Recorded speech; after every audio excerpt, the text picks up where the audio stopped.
श्री शिवाय नमस्तुभ्याम। आपका दिन शुभ एवं मंगलमयी हो।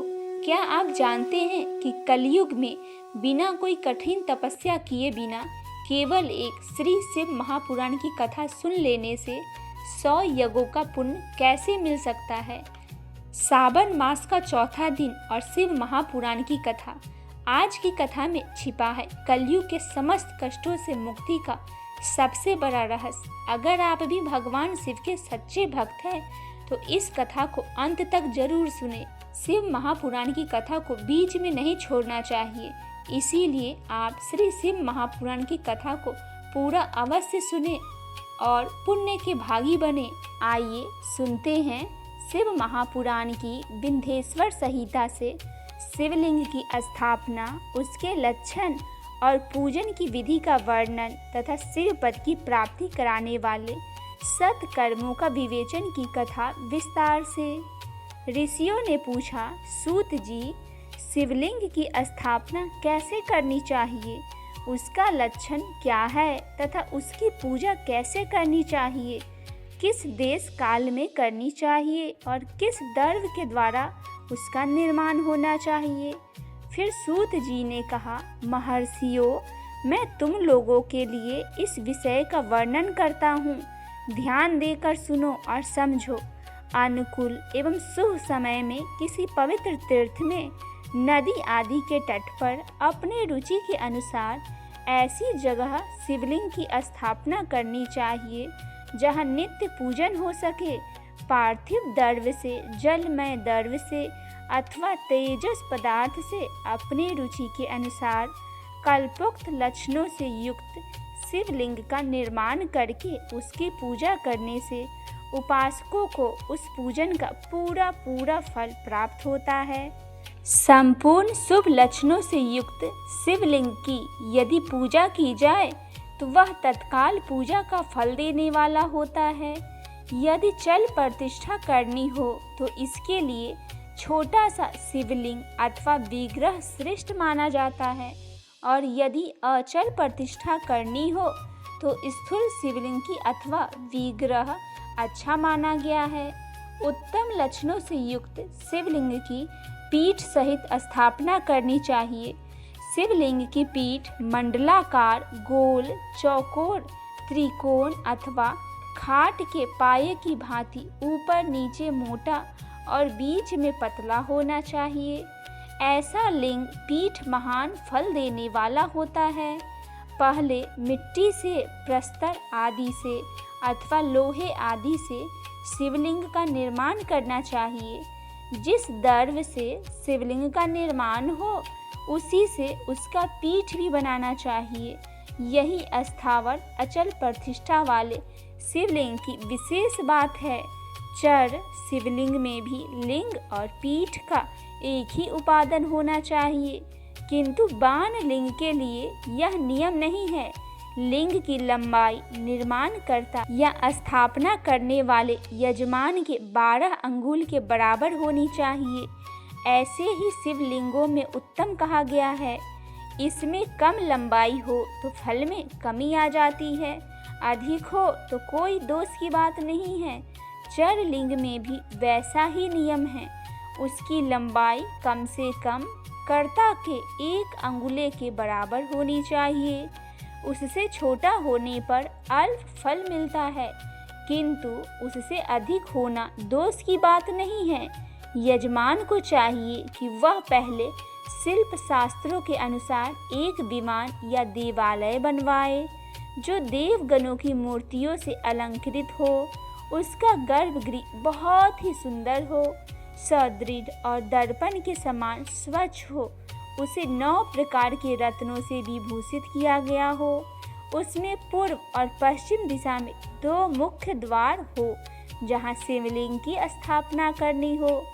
उस स्थान के गर्त में नीलम, लाल, वैदुर्य, श्याम, मरकत, मोती, मूंगा, गोमोद और हीरा, इन 9 रत्नों को तथा अन्य महत्वपूर्ण द्रव्यों को वैदिक मंत्रों के साथ छोड़े।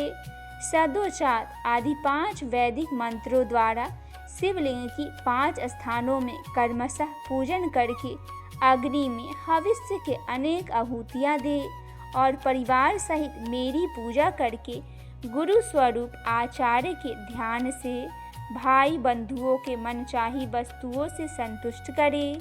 याचकों को जड़ तथा चेतन प्रदान करे। अस्थावर जंगम सभी जीवों को यत्न पूर्वक संतुष्ट करके एक गड्ढे में सुवर्ण तथा 9 प्रकार के रत्न भरकर सद्योजादित वैदिक मंत्रों का उच्चारण करके परम कल्याणकारी महादेव जी का ध्यान करे। तत्पश्चात नाद घोष से युक्त महामंत्र ओमकार ओम का उच्चारण करके उक्त गड्ढे में शिवलिंग की स्थापना करके उस पीठ से संयुक्त करे। इस प्रकार पीठ युक्त लिंग की स्थापना करके उसे नित्य लेप दीर्घ काल तक टिके रहने वाले मसाले से जोड़कर स्थिर करे। इसी प्रकार वहाँ परम सुंदर वेर मूर्ति की भी स्थापना करनी चाहिए। सारांश यह है कि भूमि संस्कार आदि की सारी विधि जैसे लिंग प्रतिष्ठा के लिए कही गई है, वैसे ही वेर मूर्ति की प्रतिष्ठा के लिए भी समझनी चाहिए। अंतर इतना ही है कि लिंग प्रतिष्ठा के लिए प्रणव मंत्र का उच्चारण विद्यमान है, परंतु वेर की प्रतिष्ठा पंचाक्षर मंत्र से करनी चाहिए। जहाँ लिंग की प्रतिष्ठा हुई है वहाँ भी उत्सव के लिए बाहर सवारी निकालने आदि के निमित्त वेर मूर्ति को रखना चाहिए। मूर्ति को रखना आवश्यक है। वेर को बाहर से भी लिया जा सकता है, उसे गुरुजनों से ग्रहण करे। ब्रह्मा वेर वही लेने योग्य है जो साधु पुरुषों द्वारा पूजित हो। इस प्रकार लिंग में और वेर में भी हुई महादेव जी की पूजा शिव पद प्रदान करने वाली होती है। अस्थावर और जंगम के भेद से लिंग भी 2 प्रकार का कहा गया है। वृक्ष लता आदि को अस्थावर लिंग कहते हैं और कृमि कीट आदि को जंगम लिंग कहते हैं।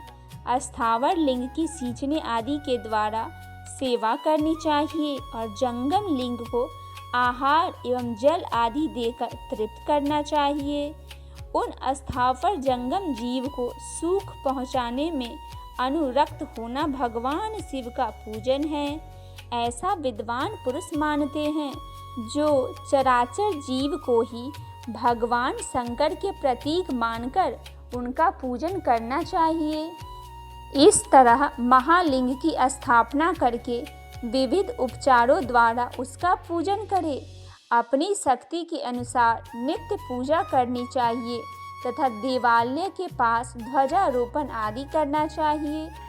शिवलिंग साक्षात शिव का पद प्रदान करने वाला है अथवा चर लिंग में षोडश उपचार द्वारा यथोचित रीति से कर्मशः पूजन करे।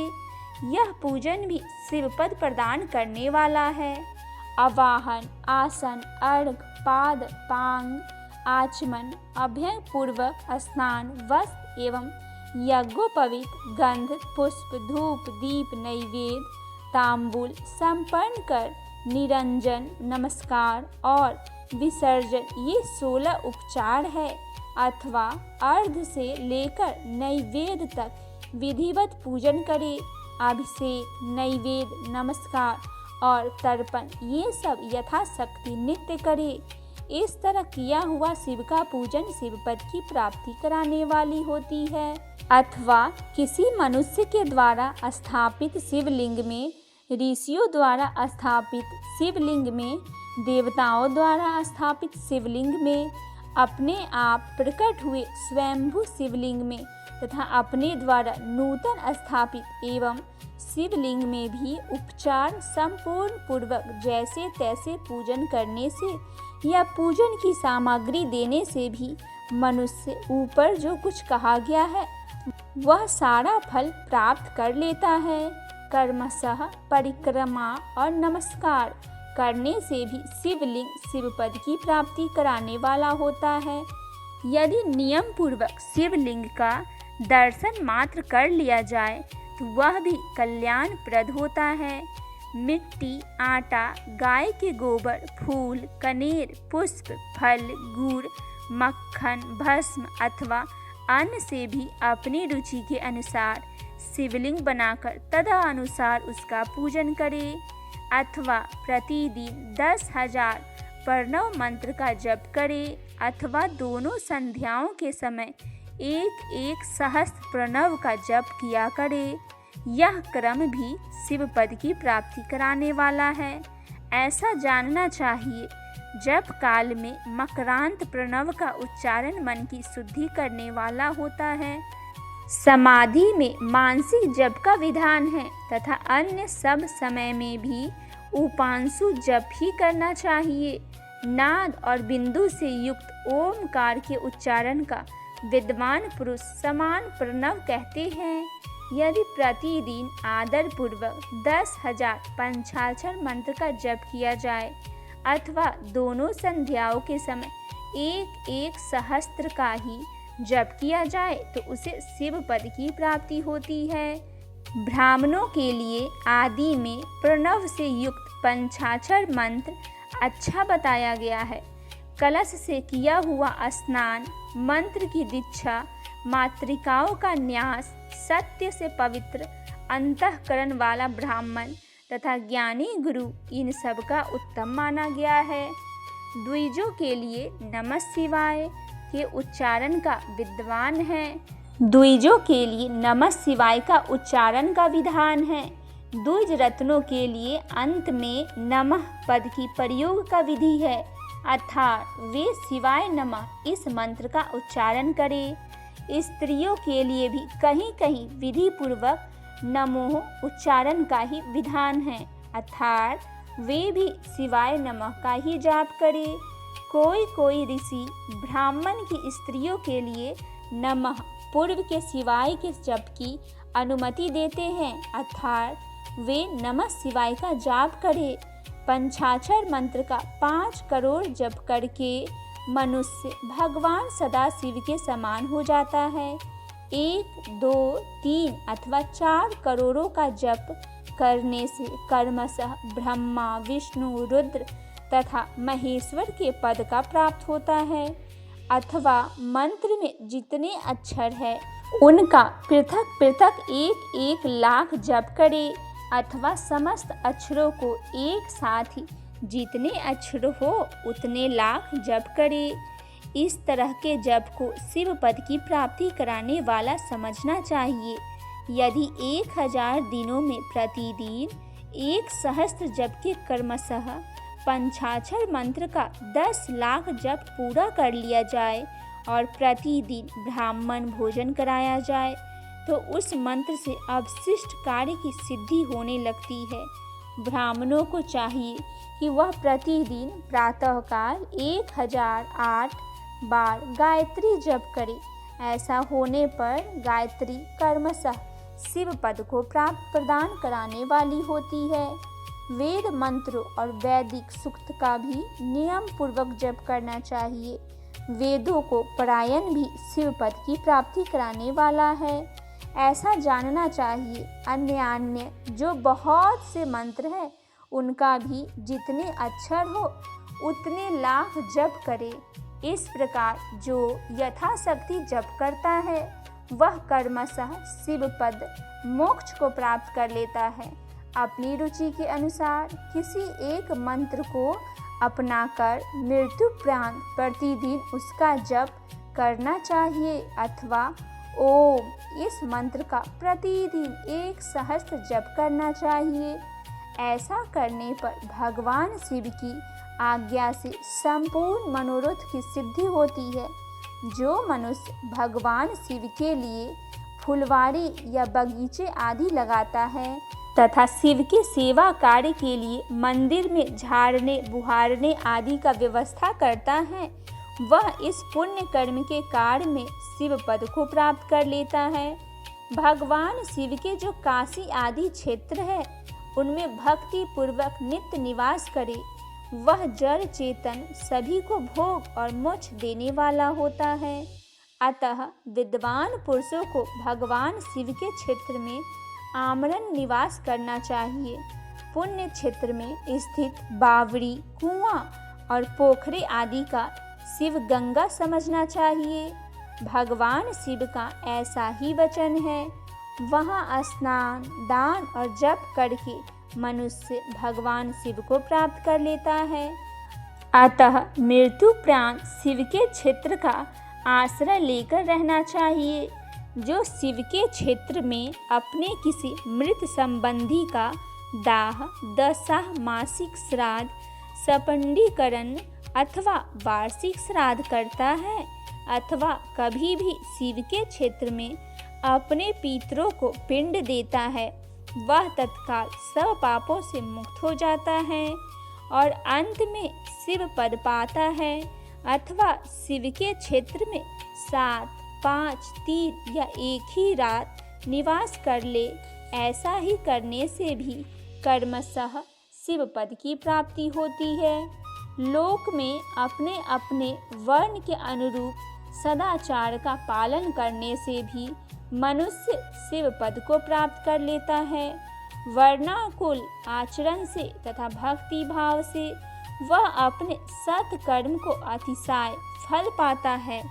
कामना पूर्व के लिए हुए अपने कर्म के अपशिष्ट फल को शीघ्र ही पा लेता है।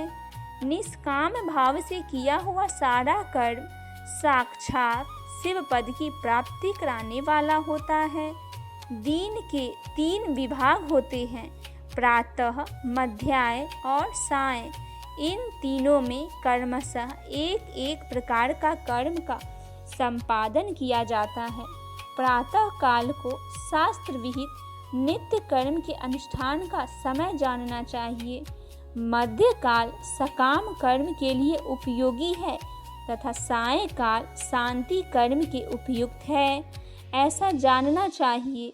इसी प्रकार रात्रि में समय का विभाजन किया गया है। रात के 4 पहरों में जो बीच के 2 पहर हैं उनको निषाद काल कहा गया है। विशेषतः उसी काल में की हुई भगवान शिव की पूजा अवशिष्ट फल को देने वाली होती है। ऐसा जानकर कर्म करने वाला मनुष्य यथोक्त फल का भागी होता है।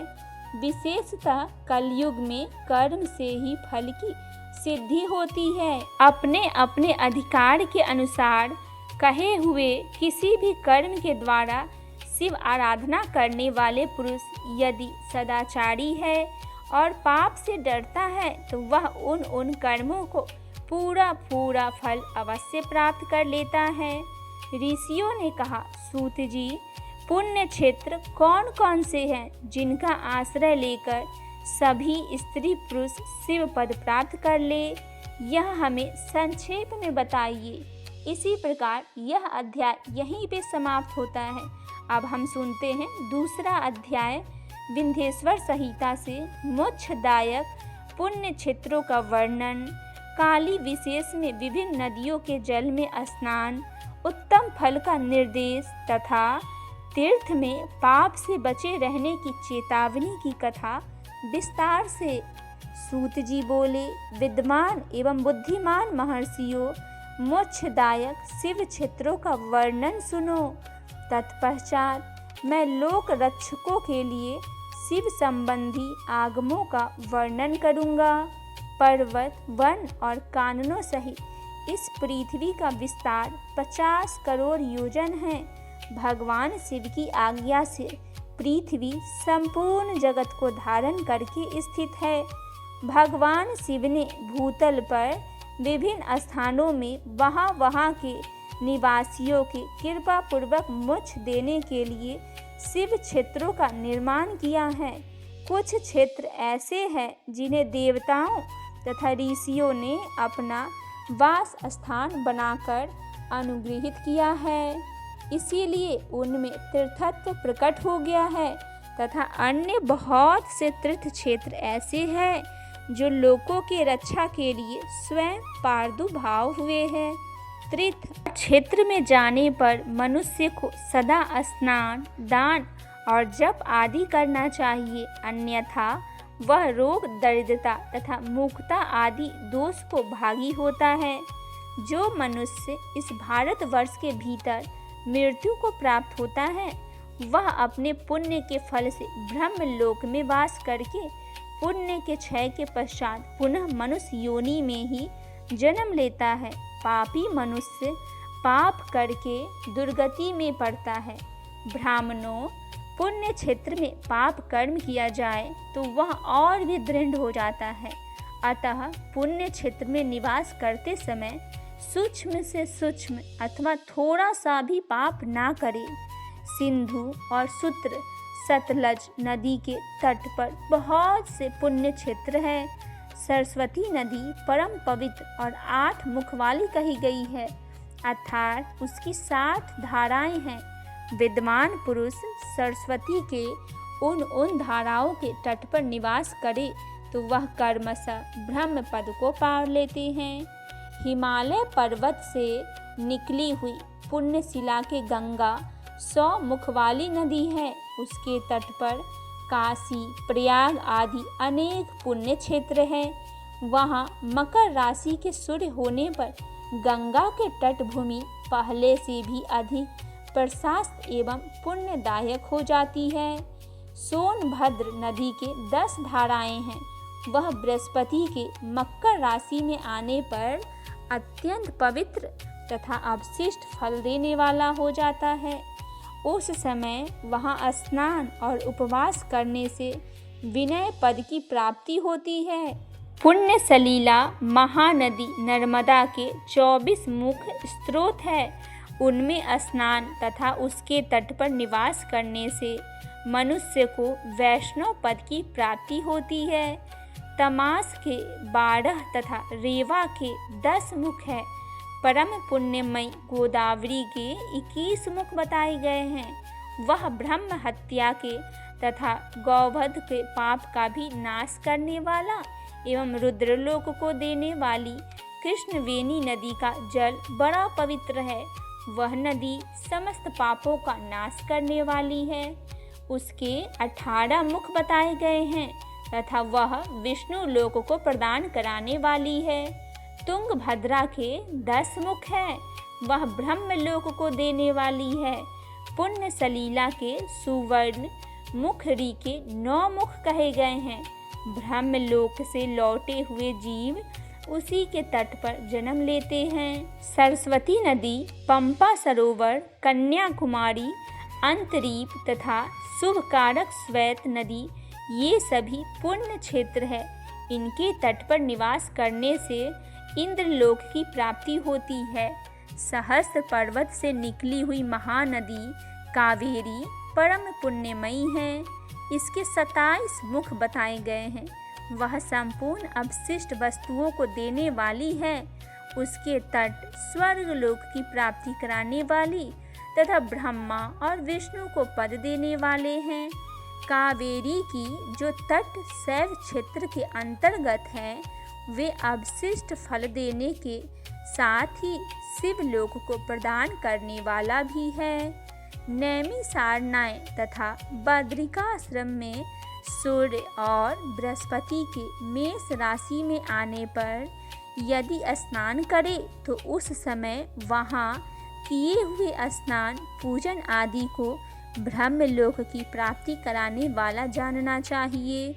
सिंह और कर्क राशि में सूर्य की संक्रांति होने पर सिंधु नदी में किया हुआ स्नान तथा केदार तीर्थ के जल का पान एवं स्नान ज्ञानदायक माना गया है।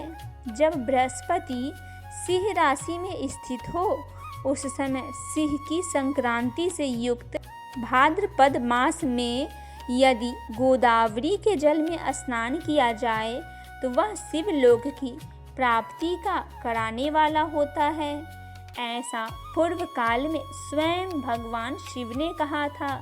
जब सूर्य और बृहस्पति की कन्या राशि में स्थित है तब यमुना और सोनभद्र में स्नान करे। वह स्नान धर्मराज तथा गणेश जी के लोक में महान भोग प्रदान कराने वाला होता है। यह महर्षियों की मान्यता है। जब सूर्य और बृहस्पति तुला राशि में स्थित हो उस समय कावेरी नदी में स्नान करे। वह स्नान भगवान विष्णु के वचन की महिमा से संपूर्ण अवशिष्ट वस्तुओं को देने वाला माना है। जब सूर्य और बृहस्पति वृश्चिक राशि पर आ जाए तब मार्गशीर्ष के महीने में नर्मदा में स्नान करने से श्री विष्णु लोक की प्राप्ति हो सकती है। सूर्य और बृहस्पति के धन राशि में स्थित होने पर सुवर्ण मुखरी नदी में किया हुआ स्नान शिव लोक को प्रदान कराने वाला होता है। जैसा कि ब्रह्मा जी का वचन है, जब सूर्य और बृहस्पति मकर राशि में स्थित होते हैं उस समय माघ मास में गंगा जी के जल में स्नान करना चाहिए। ब्रह्मा जी का कथन है कि वह स्थान शिवलोक की प्राप्ति कराने वाला होता है। शिवलोक की पश्चात ब्रह्मा और विष्णु के स्थानों में सुख भोगने पर अंत में मनुष्य को ज्ञान प्राप्ति हो जाती है। माघ मास में तथा सूर्य के कुंभ राशि में स्थित होने पर फाल्गुन मास में गंगा जी के तट पर किया हुआ श्राद्ध, पिंडदान, तिलोदक दान पिता और नाना दोनों कुल के पितरों को अनेकों पीढ़ियों के उद्धार कराने वाला माना गया है। सूर्य और बृहस्पति जब मीन राशि में स्थित हो तब कृष्णवेणी नदी में किए गए स्नान को ऋषियों ने प्रशंसा की है। उन महीनों में पूर्वोक्त तीर्थों में किया हुआ स्नान इंद्र पद की प्राप्ति कराने वाला होता है। विद्वान पुरुष गंगा अथवा कावेरी नदी का आश्रय लेकर तीर्थवास करे। ऐसा करने से तत्काल किए हुए पापों का निश्चय ही नाश हो जाता है। रुद्रलोक प्रदान करने वाला बहुत से क्षेत्र है। ताम्रपर्णी और वेगवती ये दोनों नदियाँ ब्रह्मलोक के प्राप्ति रूप फल देने वाली है। इन दोनों के तट पर कितने ही स्वर्गदायक क्षेत्र है। इन दोनों के मध्य में बहुत से पुण्यप्रद क्षेत्र है। वहाँ निवास करने वाला विद्वान पुरुष वैसे ही फल का भागी होता है। सदाचार, उत्तम वृत्ति तथा सधोवान का साथ भाव रखते हुए विद्वान पुरुषों को तीर्थ में निवास करना चाहिए, अन्यथा उसका फल नहीं मिलता। पुण्य क्षेत्र में किया हुआ थोड़ा सा पुण्य भी अनेक प्रकार से वृद्धि को प्राप्त होता है तथा वहाँ किया हुआ छोटा सा पाप भी महान हो जाता है। यदि पुण्य क्षेत्र में रहकर ही जीवन बिताने का निश्चय हो तो पुण्य संकल्प से उसका पहले का सारा पाप तत्काल नष्ट हो जाएगा, क्योंकि पुण्य का ऐश्वर्यदायक कहा गया है।